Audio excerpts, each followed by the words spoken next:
Hi there, I'm Chef Bill here at the Culinary Institute of America, and today I'd like to show you what to do with smoked salmon or cured salmon. I've got a nice side of gravlax here. It tastes delicious. First thing I'd like to do is show you how to cut it, and then I'll show you a number of different things that you can do with it. While this seems like a lot of fish, it's a very versatile piece of fish, and we can use it in a lot of different ways. So when you get to cutting, a nice, long, thin-bladed, sharp knife is what's called for. A slicing knife like this.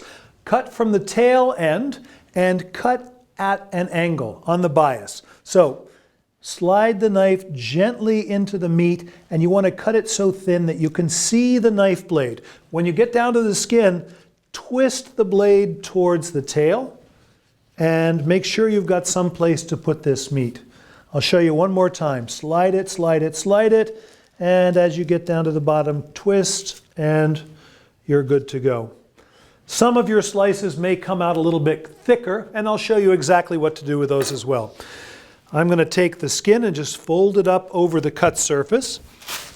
I'm going to wrap this up, and then I'll put it into the refrigerator. You probably only want to slice what you're going to be using today and leave the rest of it as one piece.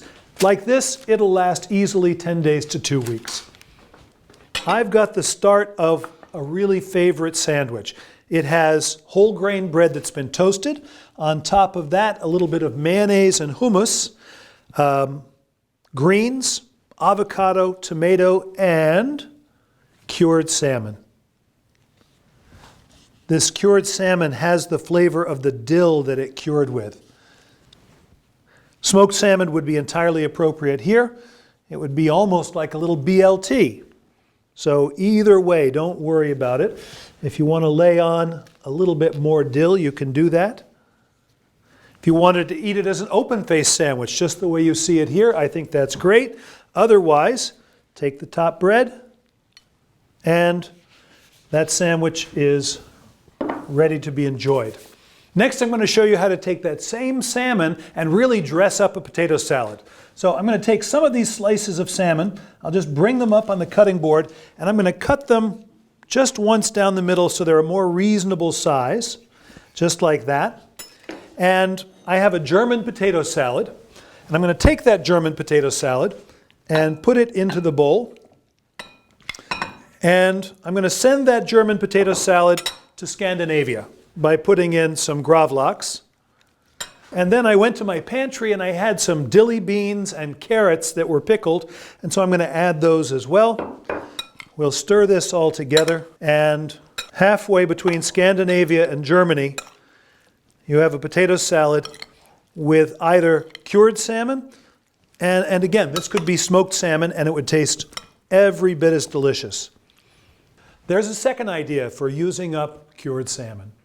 Let's say when you're slicing the salmon, some of the slices tear, or you cut them so thick that they feel a little bit heavy, like heavy pastries, and you don't want to use them. Don't throw them out. Just do this. Just dice them up into a very fine, fine dice, and we'll use it almost like tartare. So here's what I'm going to do. I'm going to take that diced cured salmon. I'm going to take some shallots, and I've diced them up very fine. I'll put those in as well.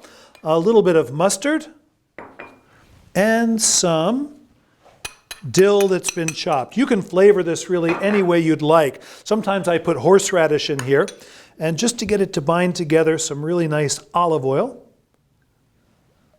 Good. And I'm going to stir this until everything is nicely mixed. In effect, what I've made here is salmon tartare. It's not raw, it's been cured.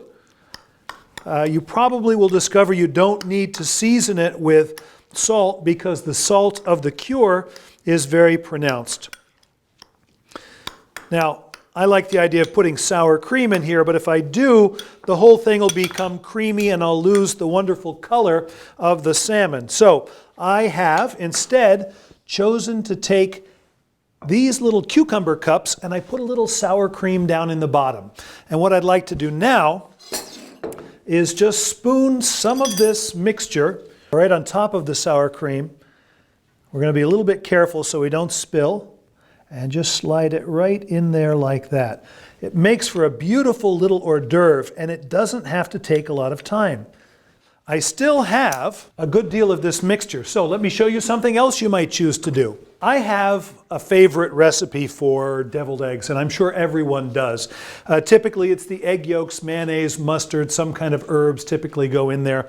Some people put spices, but what we're going to put in today is some of this diced up salmon. I'm just going to put it in, and now we've got a whole different flavor profile and a whole different appearance. This is every bit as good with smoked salmon as it is with cured salmon. It'll taste different, but no less delicious. I've got a pastry bag, and if you're using this, fold the top third down so that you don't get what you hold on to dirty, and then put this inside.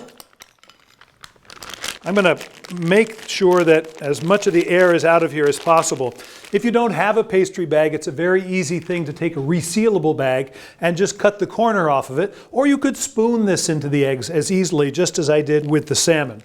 Anyhow, once you get it all tight, take your knife and cut the tip off. It goes pretty quickly and easily. Why don't we take just a tiny bit of dill and put it on the top of each of these eggs, and on the top of each of these cucumber affairs, a little bit of black olive tapenade. This is something I have in my refrigerator most of the time. Keeps very, very well, and I've found it to be really, really versatile. And these hors d'oeuvres are ready to go out for your guests to enjoy. So, 4 simple things to do with smoked or cured salmon: a beautiful sandwich, a dressed up potato salad, and 2 really special hors d'oeuvres. If somebody gives you a side of salmon, don't worry about it. There's plenty of ways to use it up.